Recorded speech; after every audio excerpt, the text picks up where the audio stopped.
पहला सुख निरोगी काया। शरीर यदि स्वस्थ नहीं है तो आप किसी भी प्रकार के सुख का आनंद नहीं ले सकते। जिस स्वस्थ शरीर को हम पहला सुख कह रहे हैं वह स्वास्थ्य है क्या? तो उस स्वास्थ्य की परिभाषा देते हुए WHO कहता है कि health is a complete physical, mental, social and spiritual wellbeing, not merely the absence of diseases and infirmity. शारीरिक, मानसिक, सामाजिक और आध्यात्मिक। यहाँ पर स्पिरिचुअल शब्द का प्रयोग हुआ, लेकिन वास्तव में आध्यात्मिक क्या है इसकी चर्चा बाद में करेंगे। वहीं हजारों वर्ष पूर्व ऋषि सुश्रुत ने आयुर्वेद में स्वास्थ्य की परिभाषा देते हुए कहा, समदोषा समग्निश्च समधातु मलक्रिय प्रसन्न आत्मेन्द्रिय मनः स्वस्थ इत्यभिधीयते। समदोषः वात पित्त कफ, ये तीनों प्रकार के दोष या सम स्थिति में होने चाहिए। कम मात्रा में होंगे या अधिक मात्रा में होंगे तो रोग हो जाते हैं। इसलिए शरीर में इनका सम होना आवश्यक है। सम अग्नि, जो 13 प्रकार की अग्नियाँ होती हैं, 5 भूताग्नि, 7 धात्वाग्नि और 1 जठराग्नि, इनका भी सम मात्रा में होना आवश्यक है, तभी शरीर स्वस्थ कहलाएगा। सम धातु, जो 7 प्रकार की धातुएं होती हैं, सप्त धातु, रस, रक्त, मांस, मेद, अस्थि, मज्जा और शुक्र, इनका भी सम मात्रा में होना आवश्यक है। इसके बाद उन्होंने कहा मल क्रिया, जो मल निष्कासन की क्रिया है वह भी सही होनी चाहिए। हमारा शरीर 4 द्वारों से मल का निष्कासन करता है, मल मार्ग से, मूत्र मार्ग से, त्वचा के रास्ते, फेफड़े से, इन सभी स्थानों से मल का विसर्जन ठीक प्रकार से हो, यह भी आवश्यक है, तभी हम स्वस्थ कहलाएंगे। और उससे आगे उन्होंने कहा प्रसन्न आत्मे इंद्रिय मनः, आत्मा, इंद्रियां और मन, इनका भी प्रसन्न स्थिति में होना आवश्यक है, तभी हम पूर्ण स्वस्थ कहलाएंगे। आज आध्यात्मिक स्वास्थ्य क्या है इस पर चर्चा होती है। कैसे हम आध्यात्मिक स्वास्थ्य को उन्नत बना सकते हैं। आध्यात्मिक होने का मतलब है स्वयं में स्वयं की पहचान, अपने भीतर की एक उस चेतन शक्ति को जानना जिससे यह पूरा शरीर संचालित होता है। मन, बुद्धि, चित्त, अहंकार, यह सब कुछ जिससे संचालित हो रहा है उसकी खोज में निकलना, उससे नज़दीकी बनाना, यह है आध्यात्म। वह आध्यात्मिक स्वास्थ्य का मार्ग है। आध्यात्मिक स्वास्थ्य की प्राप्ति के लिए हमने सभी प्रकार के पहलुओं पर ध्यान देना होगा। शारीरिक रूप से भी स्वस्थ होना होगा और मानसिक रूप से भी स्वस्थ होना होगा, क्योंकि इन दोनों का एक दूसरे पर गहरा प्रभाव पड़ता है। यदि हम शरीर से बीमार हैं, मन भी बेचैन होगा, मन को कष्ट होगा। और यदि हम मानसिक रूप से बीमार हैं, तनाव में हैं, उदास हैं, तो उसका सीधा प्रभाव हमारे शरीर के सभी अंगों पर पड़ेगा। तो मानसिक तनाव का प्रभाव आप देखते हैं शरीर के सारे अंगों पर पड़ता है।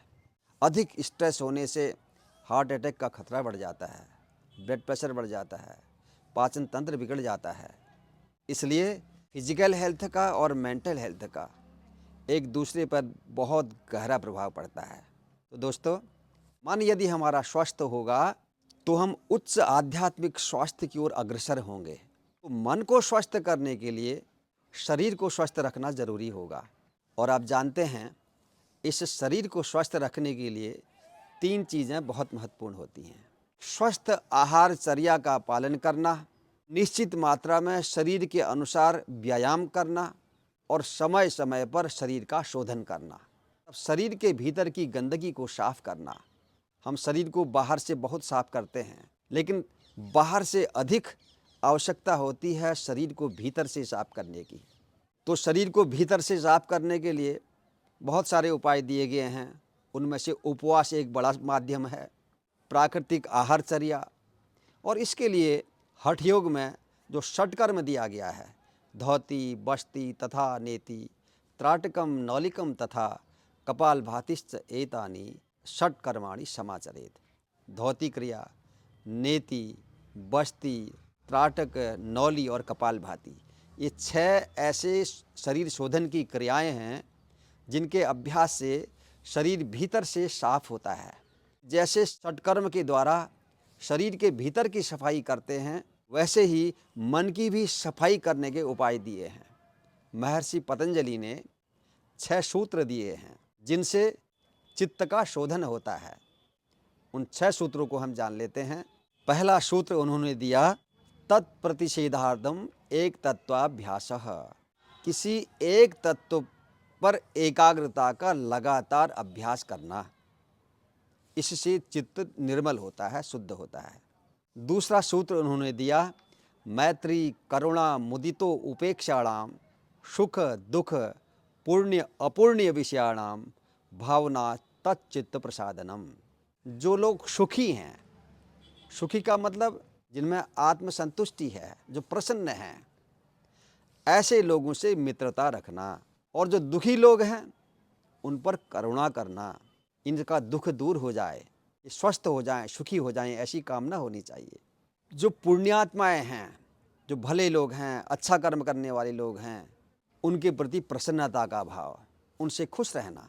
और जो अपूर्ण लोग हैं, जो दुष्ट हैं, पापी हैं, ऐसे लोगों से उपेक्षा का भाव, उनसे कोई मतलब ना रखना। ऐसा करने से भी चित्त निर्मल होता है। तीसरा उपाय महर्षि पतंजलि ने बताया, प्रच्छर्दन विधारणाभ्याम व प्राणस्य। श्वास को बलपूर्वक बाहर छोड़कर बाहर रोक देने से भी चित्त का प्रसादन होता है, मन निर्मल होता है। चौथा उपाय उन्होंने बताया, वीत राग विषयम व चित्तम। मन को राग और द्वेष से दूर कर लेना, ऐसा करने से भी चित्त निर्मल होता है। और पांचवा उपाय उन्होंने बताया, स्वप्न निद्रालंबनम व।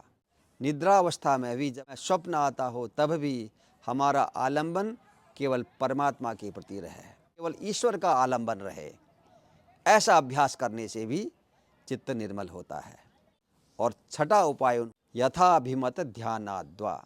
जिसका जो अभिमत है, जिसका जिसमें आस्था है, जिसका जो इष्ट है, उस पर ध्यान लगाने से भी, पर एकाग्रता रखने से भी चित्त निर्मल होता है। जैसे हम शरीर के शोधन की बात करते हैं, शरीर को भीतर से साफ करने की बात करते हैं, ऐसे ही मन को भी भीतर से साफ करने की आवश्यकता है। यह मन के शोधन के उपाय हैं। अब आते हैं कि मन की खुराक क्या है। ऐसा कार्य जिससे मन आनंदित होता है, प्रफुल्लित होता है, प्रसन्नता मिलती है। एक साथ बैठ करके भोजन नहीं करते हैं, आपस में मिलना जुलना कम होता है, अपनी भावनाएं व्यक्त नहीं हो पाती हैं, समाज के बीच में जाते नहीं हैं, तो यह बहुत बड़ा कारण होता है स्ट्रेस बढ़ने का और परिणाम स्वरूप हार्ट अटैक आदि बीमारियां होने का। जब समूह में जाएंगे, एक साथ मिलेंगे जुलेंगे, बातचीत करेंगे, एक दूसरे से आदान प्रदान होगा अपनी भावनाओं का, तो उससे क्या होता है, स्ट्रेस कम होता है, मन प्रसन्न होता है। अभी ऑस्ट्रेलिया ने 16 वर्ष तक के किशोरों के लिए सोशल मीडिया पर बैन लगा दिया है। कारण क्या है, छोटे छोटे बच्चों में स्ट्रेस का लेवल बढ़ रहा है, परिवार के साथ मिलकर के बातचीत नहीं करना, बच्चे भी दादी नानी बड़े बुजुर्गों के साथ बातचीत करने से दूर हो रहे हैं। तो यह भी बहुत बड़ा कारण है किशोरों में तनाव पैदा करने का। इस मोबाइल की दुनिया को ही अपनी पूरी दुनिया बना लेना और बाहर की दुनिया से कट जाना, यह बहुत घातक स्थिति है। यह तो पहली खुराक है सामाजिक होना। दूसरी खुराक है मन की साउंड स्लीप, अच्छी नींद लेना। और अच्छी नींद लेने के लिए क्या क्या उपाय करने चाहिए, ये अलग विषय है, लेकिन जो भी उपाय हो सकते हैं वह करें, अच्छी नींद लें।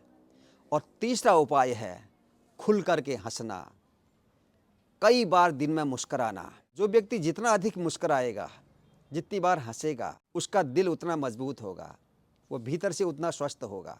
इसलिए स्वस्थ रहने के लिए नियमित रूप से हंसना मुस्कराना यह बहुत ज़रूरी है। सामूहिक रूप से आपस में जब हम जाते हैं, बातें करते हैं, मुस्कुराते हैं, खिलखिला के हंसते भी हैं, यह बहुत आवश्यक है स्वास्थ्य के लिए, विशेष रूप से मानसिक स्वास्थ्य के लिए। गाना, डांस करना, सामूहिक एक्टिविटी में भाग लेना, जिससे आपके मन को आनंद मिलता है, ये सारी चीज़ें मन की खुराक हैं। तो दोस्तों, आज की इस छोटी सी वीडियो में मैंने ये बताने का प्रयास किया है कि हम शारीरिक और मानसिक रूप से जब सबल होंगे, स्वस्थ बनेंगे, तो निश्चित रूप से हमारा आध्यात्मिक मार्ग प्रशस्त होगा। हम स्वस्थ होंगे, सुखी होंगे। वीडियो देखने के लिए आप सभी का बहुत बहुत धन्यवाद। आप सभी लोग स्वस्थ रहें, प्रसन्न रहें।